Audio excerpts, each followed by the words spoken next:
I thank the Speaker. And Mr. Speaker, I rise to give the American people an update on the Keystone XL pipeline. Monday, President Obama took the first step to get out of the way and bring tar sands oil from Canada to my home, Southeast Texas. It's the yellow pipeline line here on this chart. The administration agreed to build the first segment from Cushing, Oklahoma, right here to Southeast Texas, the Port of Houston and the Port of Port Arthur. In announcing the administration's changed position, White House spokesman Jay Carney said, and this is a quote, "Moving oil from the Midwest to the world-class, state-of-the-art refineries on the Gulf Coast will modernize our infrastructure, create jobs, and encourage American energy production." Amen. 438 miles down, 1,223 to go. But there is no new oil with this pipeline being built. None. So Houston, we still have a problem. And that problem is exploding prices for gasoline. Since the day President Obama took office,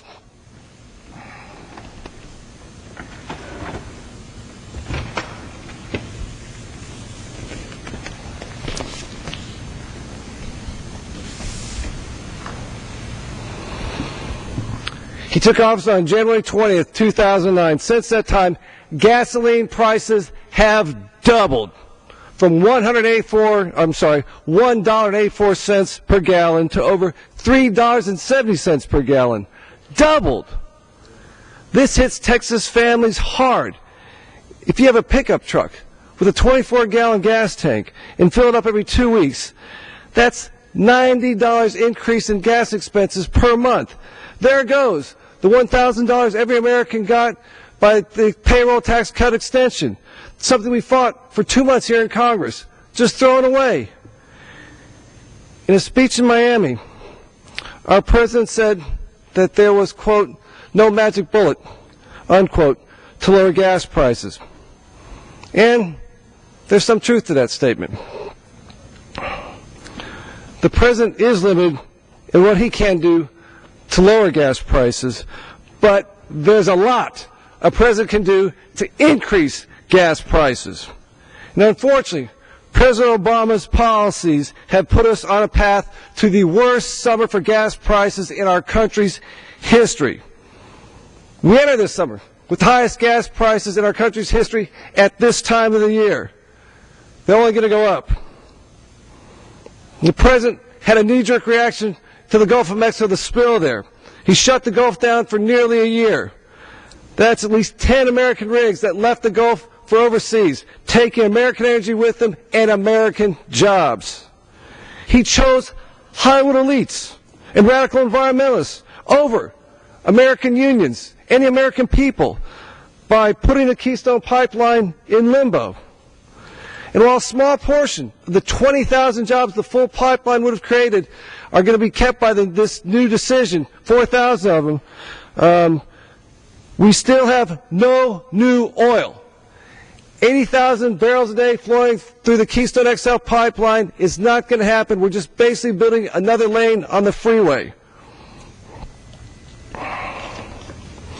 And the most alarming thing to me is the Obama administration has spent 3 years watching Iran export terror and developing their own nuclear weapons to destroy Israel. And now that the House and Senate, followed by the European Union, have imposed sanctions on Iran over their nuclear ambitions, the Iranians are threatening to shut down the Strait of Hormuz.